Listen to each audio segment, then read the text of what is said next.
It's interesting what the road to authenticity looks like. Sometimes it's filled with lots of bumpiness and kind of muddiness. I was actually in North Carolina a couple of weeks ago, and the water there was so muddy, and they were talking about it, that it has a lot to do with the tar and the different rocks and things like that, and that it's got this like golden color to it. And it was interesting because living in Florida and being so close to the Caribbean, a lot of our water is so incredibly clear.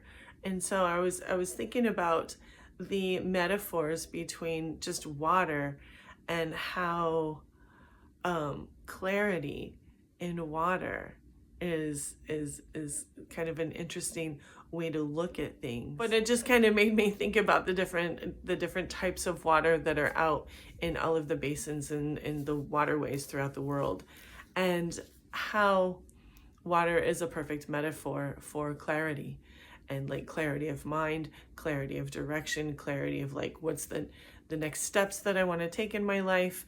And how, with May being Mental Health Awareness Month, and then also me having this webinar on 3 ways to become your true self, it just makes me think about like,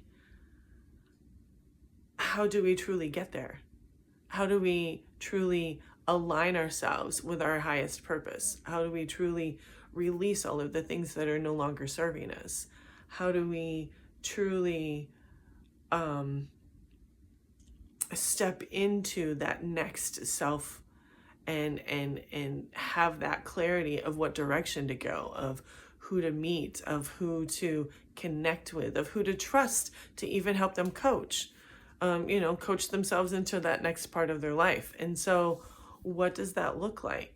I know that the people that I work with are really grateful and are making huge strides in the things that they're doing in their own corners of the world. And so I encourage you to sign up for my next webinar, the 3 ways to become who you truly are, scheduled for Friday, May 30th at 8 p.m. Eastern Standard Time. So go ahead and sign up in my Linktree bio, and I will see you there.